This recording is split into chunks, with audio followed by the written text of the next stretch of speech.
Good morning guys. Today is second day na namin sa Devon. At yan, nagpasya kami na pupunta kami sa kabilang island. At para makarating sa isang island, kailangan naming tumawid ng bukid. Ang sabi naman ng receptionist is pwede daw tumawid sa dagat pag low tide. Pero syempre may bata, hindi ka naman adventurous, wag kang tumawid sa dagat. Baka maabutan ka pa ng high tide. So, ang mangyari yan, yung ibang mga tao is tumatawid sila ng bukid. So, malayo-layo yung lakarin para makarating ka sa kabilang island na yun. So, sa kabilang island is meron din silang dagat din doon at meron din doon parang hotel. So, tuloy-tuloy lang yung paglalakad namin at may mga nakakasalubong kami mga tao at oh my gosh, sobrang ganda talaga ng viewpoint pag nasa tuktok ka ng bundok, which is bundok naman talaga lahat dito. So sobrang napakaganda ng tanawin. Yung mga tao na nandyan nakasalubong namin, nagstay sila kasi may mauupuan din at nagpicture-picture sila. Yung iba mga vlogger din.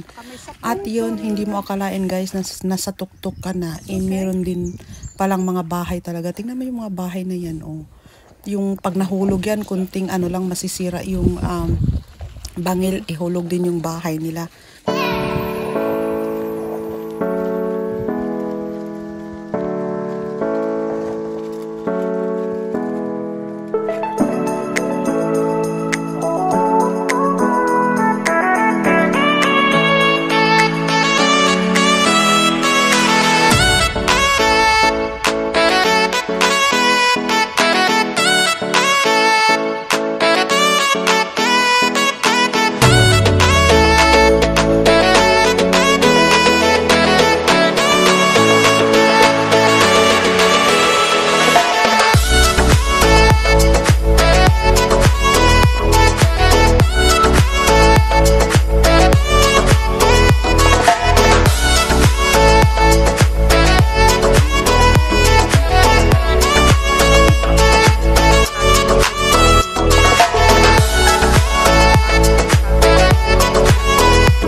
make wet better, I advise. I don't know what you think it's going to be for tonight. Oh, yeah, I didn't even think that in the first place. Go over there. what's going on? I'm just scared.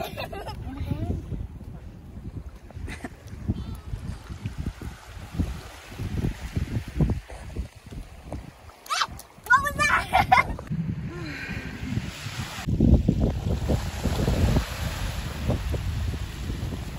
Go and get the white ball. I'm ready. Go. Okay. Go then. I'm ready. Choo choo choo choo.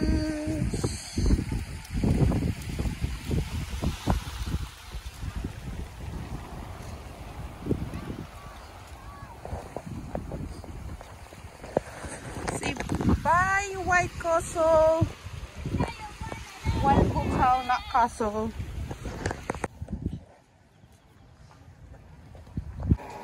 Mom, your food. It's burning. Mom.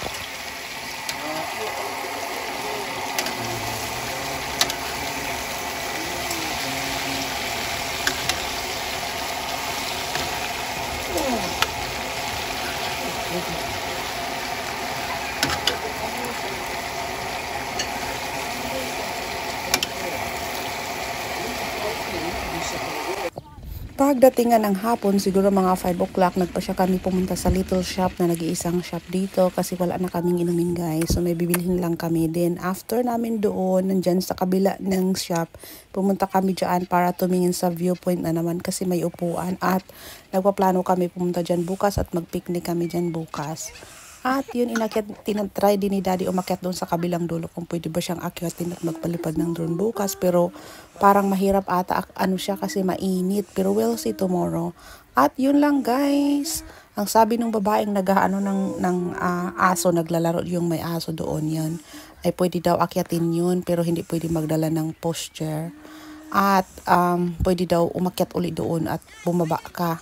Kasi maraming mga tao umaakyat din doon sa dulo. At hanggang dito na lang tayo guys. Hanggang sa muli. Please don't forget to follow or subscribe my video and share. Thank you for watching. Until the next travel and adventure. Bye guys!